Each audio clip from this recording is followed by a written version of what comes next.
Dans cette vidéo, on va voir comment mesurer la tension VOC et le courant ISC d'un panneau solaire, et surtout, comprendre leur signification grâce à la fameuse courbe IV. La courbe IV, c'est la courbe qui relie l'intensité du courant produit par un panneau solaire à sa tension de sortie.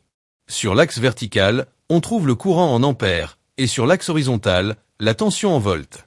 À l'extrême gauche de cette courbe, on a le point de fonctionnement en court-circuit, marqué par ISC, le courant de court-circuit. C'est le courant maximal qu'un panneau peut produire lorsque ses bornes sont reliées entre elles, donc sans charge, mais en plein soleil.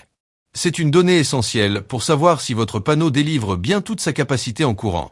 À l'extrême droite, on trouve VOC, la tension en circuit ouvert.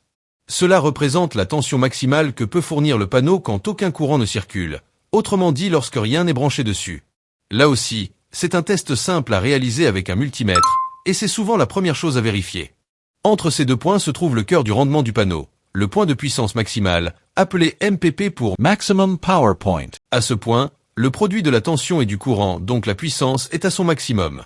Les régulateurs MPPT utilisent ce point pour ajuster dynamiquement la charge et tirer le meilleur du panneau. Passons à la pratique. Pour mesurer VOC, il suffit de régler votre multimètre en mode voltmètre courant continu et de connecter les sondes positives et négatives directement aux bornes du panneau.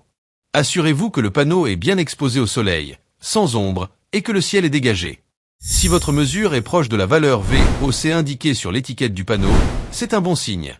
C'est tout à fait normal, surtout les jours froids, car la tension peut légèrement augmenter avec la température plus basse. Pour mesurer maintenant ISC, le courant de court-circuit, il faut cette fois régler le multimètre en mode ampèremètre DC. Avant de connecter les sondes, couvrez le panneau avec une serviette ou un chiffon pour éviter une production soudaine de courant. Une fois les sondes connectées aux bornes, retirez le tissu et orientez le panneau vers le soleil pour maximiser le courant. Là aussi, si votre mesure est proche de l'ISC indiqué par le fabricant, votre panneau fonctionne bien. C'est tout à fait satisfaisant. Et si votre panneau est déjà installé dans un système, ou si son courant est trop élevé pour être mesuré en direct, utilisez une pince ampèrmétrique. Il suffit de la placer autour d'un des fils de sortie du panneau. Vous pourrez ainsi lire l'intensité directement, même sans débrancher quoi que ce soit.